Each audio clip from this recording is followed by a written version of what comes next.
The best is yet to come, and babe, won't it be fine? You think you've seen the sun, but you ain't seen it shine. Hello everyone, we are Geeks Not Nerds. I'm Captain Logan. And I'm Vince. Oh, you're not. No, I'm not. In fact, this is not Vince. In fact, this is my lovely wife, Sarah. Hi, Sarah. Hi. We've decided to start a new show called Ask the Treksperts, a show about Star Trek, believe it or not. And my wife Sarah decided to start this show with me. We're going to do this together on a regular basis. It's going to be fun. Hopefully. Hopefully. Tell you a little bit about my wife. Do you want to talk about yourself? Or... I'll see what you come up with. Okay. And then I'll revise. Oh, yeah, right. Sarah and I have been together for, what, 7 years now? Yeah.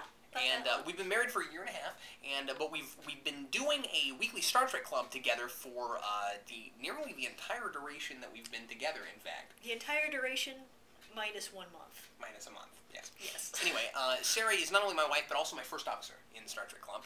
And like I said, we do this thing every week. We've got a nice big group that meets every week. We have usually 10 to 12 people a week. We have over 20 people on the regular roster, so lots of folks coming in and out. And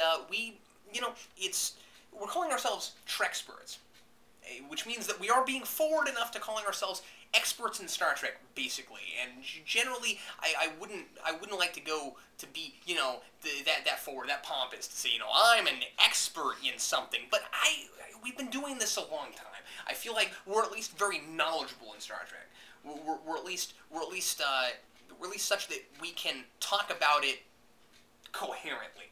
That's a good word. Yeah. Yeah. Using the English language. Yes, using the English language. And sometimes the Klingon language. With subtitles. Which you, in fact, speak. Hija. Fantastic. Yes. Just a word to you geeky guys out there. Find one like this, because she's fantastic. Anyway, now, you weren't even into Star Trek before I met you. I had never watched an episode. In fact, I had watched the last half an hour of First Contact. And now, how big of a Trekkie would you say you are? On a scale of 1 to 4? It's not a giant scale, really. And by the way, the superhero rewind scale is 0 to 4. Oh. Well, and so is the Star Trek Club scale, actually. Yeah, okay. Yeah. But, 3.8. 3.8, yeah. Anyway, now would you say you know as much as I do? Yeah, I would. Minus ships. I don't know ships that well. I'm not a big ship You know ships better than I do. Yeah, but I mean, like, only because... I don't know why. I honestly... not because I've ever been a big fan of being, of ships, necessarily. I just... obviously, I care a lot more about character stuff than I do about... I know more about species, so we're even. You are kind of... She can name, like, 65, 70 species in, like, what, 4 or 5 minutes flat? Yeah. That's pretty cool. And she speaks Klingon. Yeah. It comes in handy. You know, say something other than yes. Other than yes? Yes. You mean on the spot? Yes, on the spot. Ready to go. Dik nech hod. She just said the captain wants water. Anyway. And he does. Okay, well, let's go ahead and do our first topic. By the way, the show's called Ask the Treksperts. I mean, we love you to ask us things. How about that? When the show's over, put something in the comments if you're so interested. Anything you'd like us to talk about on the show. We're going to talk about any and everything Trek related. And when we say Trek related, we mean anything from the 5 series. Mm-hmm. We mean any of the films. Anything series? Anything canonical, because I don't know TAS well enough to really... No books. No book, yeah, please. I mean, No just because, we're into the canon of Star Trek. And so, we'd love to hear from you, and we'd love to talk about anything you're interested in hearing us talk about. Minus ships. Probably not a big ship conversation. We like to talk about stories. We like to talk about plot. We like to talk about... Characters. About characters and species. Philosophy, yeah. Trends in the series. Yeah. How things went, cultures. Things like that. And this will give you a good sense of what we're going to be doing. Our first topic which I guess we'll discuss somewhat briefly. Our first topic today is going to be about Voyager and the species that they took that used to be scary and made them a little, I don't know, less so. Wussy. Wussy? You want to go that far? Yeah. The first species on our list is the Borg. Wussy. Now, I would argue that as much as I love First Contact already put them on that path. Well, it gave them a single face to look at in the Borg Queen.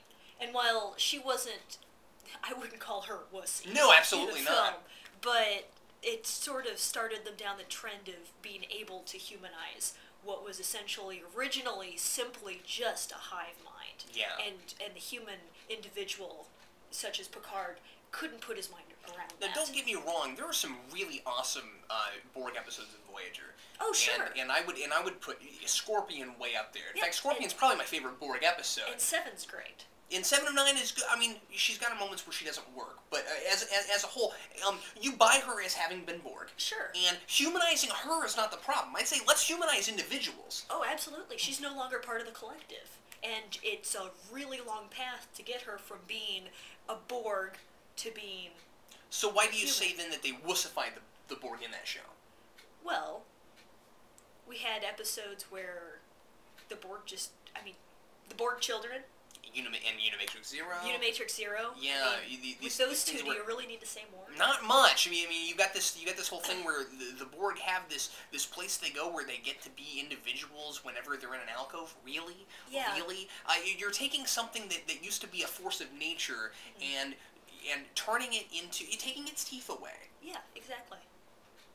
Yeah, and how many times, I mean, on top of that, how many times does Voyager come up in battle against Borg and I was gonna say that. run away unscathed? Yeah, or beat them way too easily. Yeah.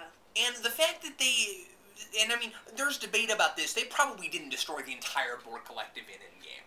Surely not. Well, no. But they sure got away with that easier than they probably ought to have. Yeah. A little too simple for one episode. Which also, and this goes into stuff that we don't need to get into, but also that goes into one of the things I've always argued, which is Season 7 should have been more arcy to lead us up to Endgame, as opposed to it just being a single thing by itself. Because if we had a big Borg arc that was, say, 6-8 episodes, they could have gotten us there. Sure. It may have been a bit more believable. That's all I'm saying. May not have needed to use as many plot devices as they did.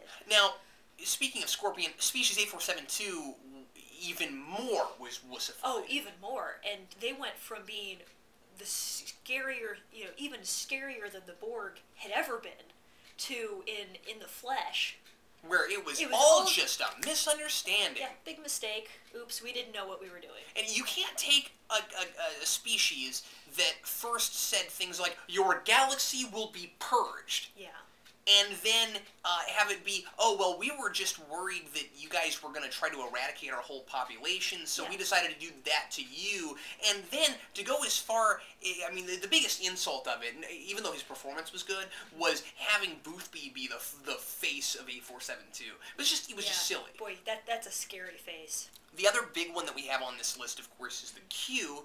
Some of this was already going on in TNG. Yeah, the problem with Q is that he was never consistent to begin with. And when we say Q as a species, I really do mean the whole continuum was messed up by Voyager. Yeah, but we saw more of the continuum in Voyager. But Q himself, I have heard people go as far as to say Q was whipped by Janeway. Well, and that's kind of fair. Kind of was. Yeah. I mean. And even forgetting the fact that the continuum itself was just turned into something that they weren't before. Yeah, well, and he went from being the judge of humanity and the judge of, more specifically, Captain Picard, to being, to begging Janeway to babysit his kid. Yeah, and how is this guy who in TNG and it was usually seen as like this guy who ran around the galaxy and messed with people? How did he become the face of the continuum? Yeah. You know what I mean? Like the voice of the continuum, and then of course the whole Civil War thing where he's trying to bring the continuum back to what they used to be. He used to kind of be a bit of an outlaw, really. Yeah, he was the imp in this grand continuum, who all seemed to be a little bit more serious than he was. Well, we're probably about out of time, but what do you think on this topic? How do you feel about how Voyager portrayed some of these races? And do you have other races you can think of that Voyager or any other Star Trek series took that used to be kind of scary and turned them into kind of... wusses. We'll see you next time on Ask the Treksperts. I'm Captain Logan. And I'm Sarah. Not Vince. And not Vince. Thanks a lot for watching. The best is yet to come. The